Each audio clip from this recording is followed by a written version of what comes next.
All right, big spot here for the former undisputed UFC middleweight champion, Israel Adesanya, and he's not too emotionally attached to a lot of these results. I expect a big effort out of him here tonight. You know, John, I love that you teed it up that way, because I was just thinking that for a guy that seemed to be on a rocket ship to the moon, becoming the middleweight champion, he handles adversity as well as anyone I've ever seen. When he lost to Jan Blachowicz, when he tried to become double champion, still even keel. When he lost his championship, even keel. I believe that ability will allow for him to work his way back to a championship opportunity, where I expect him to be very competitive and possibly earn himself the belt back. And skill for skill, there are a lot of people that still believe he's the best middleweight in the world. A lot of the elite 185-pounders believe that Izzy and not necessarily Pereira represent the toughest matchup for them. We'll see how Adesanya fares in this critical matchup here tonight.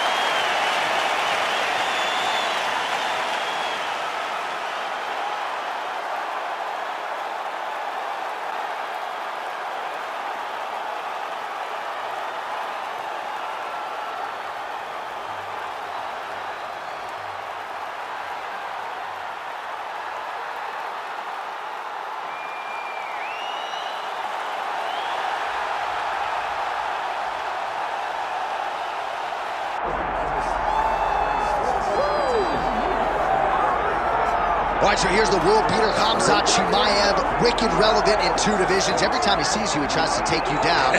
Got to think he's going to try to wrestle here tonight. That's exactly what he does, right? He wants to impose himself on his opponents. He wants to show his dominance when he's inside the octagon, whether it's on the ground in the grappling, as we saw in Kevin Holland, or whether it's him striking, as we have seen in the beginning of his UFC career. He has all the skills, but it's the mindset of Khamzat Chimaev that I think separates him from most fighters in both weight classes that he competes in. And with respect to Conor McGregor and everybody else, I'm not sure that any athlete has ever taken this sport by storm quite the way Chimaev did back in 2020. Let's see how he fares in another big spot tonight.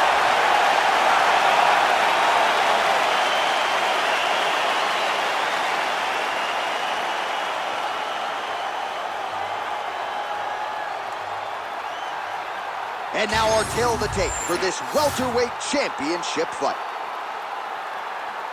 To get us started with the official introductions, here is Bruce Buffer. Ladies and gentlemen, this is the main event of the evening.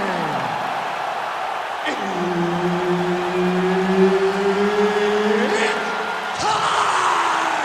5 rounds for the undisputed UFC welterweight championship of the world. Introducing first, fighting out of the blue corner, presenting the challenger, Israel, the last style bender, Adesanya. And now introducing the champion, fighting out of the red corner, ladies and gentlemen, presenting the reigning, defending UFC welterweight champion of the world, Khamzat Chimaev. Herb Dean, our third man in the octagon for this one. All right, 2 of the biggest superstars in the sport ready to engage, Israel Adesanya and Khamzat Chimaev. And even though Chimaev doesn't have a lot of miles in this middleweight division, he's your #1 contender chasing UFC immortality here tonight. Chimaev is the #1 contender because of his dominance, but Adesanya has seen this. He has seen the fast-rising challenger. He has been in this moment and handled the fast-rising guy. My question going into this one, though, how does Adesanya handle the wrestling of Khamzat Chimaev? If he can do that, and Chimaev is forced to... Whoa! How good was that judo toss? Adesanya getting worked here from the top. Let's see if he goes for a sweep to try to get back to his feet. Oh, in good position to rip off the Kimura here. Oh, he's got the Kimura position locked in now. Oh, how good is that as he gets out? That is great submission defense, keeping everything short and not allowing his opponent to get the submission victory. Oh, postures up and lands a huge head strike there. Nicely done by Adesanya. Pretty good work with the strike there from bottom position.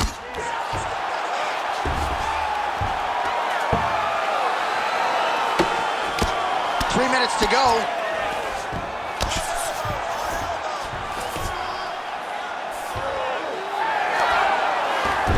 great job not only reversing the position, but getting to your dominant position.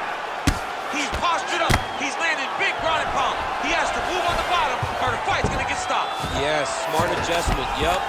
Keep that top position and work your elbows. Nice shot there by the champ. Side control now, DC. A lot of options at his disposal from here.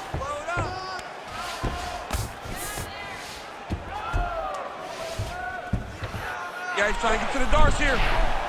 Oh, Darce choke, locked and loaded. Oh, he's got him in tight now, yep. Good work, guys. Oh, he got out. He got out of the finish.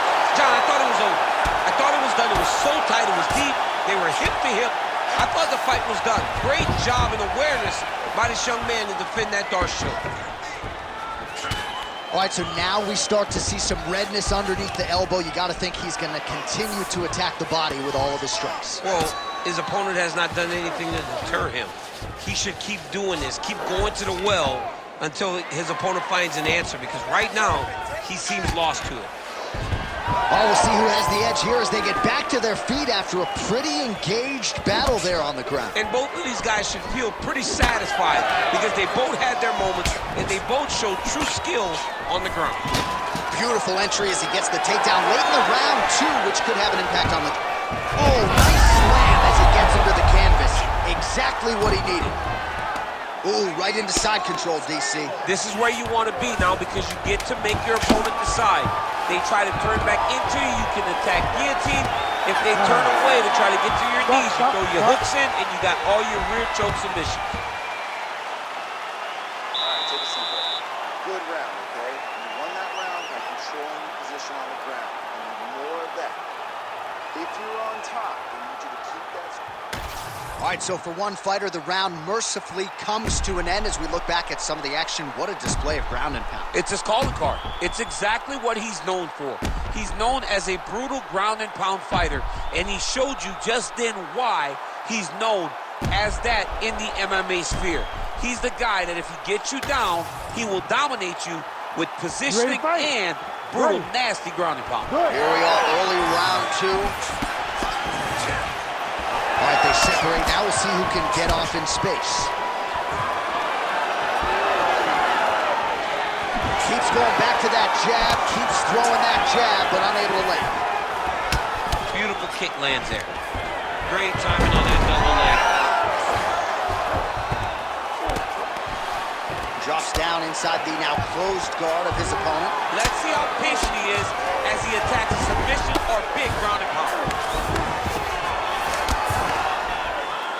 Well, he's staying pretty effective here, fighting off of his back. Nice strike landed there by the bottom by Adesanya. Oh, he's going for a choke here. This could be tough. Oh my goodness, that Darce choke is very tight. And there's the tap. Khamzat Chimaev, the winner by submission. I mean, wow. So what a win for him here tonight. He gets it done and gets it done by way of submission. He told us this week, I gotta keep these judges out of it. Mission accomplished. Absolutely. He is a phenomenal grappler. He said that he held the advantage there and that would show itself in the fight. He proved that and he gets a submission victory. Amazing. All right, let's take a look back at the replay as he gets it done by submission tonight, champ. Just watch how slowly he approaches the submission, though. He never rushes. He takes his time, but it's his trickiness. It's his ability to trick people into going to the floor with him that puts them in danger and finishing fights. Let's go to Bruce Buffer inside the octagon with the official decision. Ladies and gentlemen, referee Herb Dean has called a stop to this contest at 1 minute, 22 seconds of round number 2. Declaring the winner by tap out, and still the undisputed UFC welterweight champion of the world, Khamzat Chimaev. All right, Khamzat Chimaev, your winner by submission here tonight. Prevailing wisdom was if he was able to get his grappling going and get the fight to the mat, submission would probably materialize, and it did. The submission shows itself because once again he proves that when he can get you where he wants you, you are in trouble.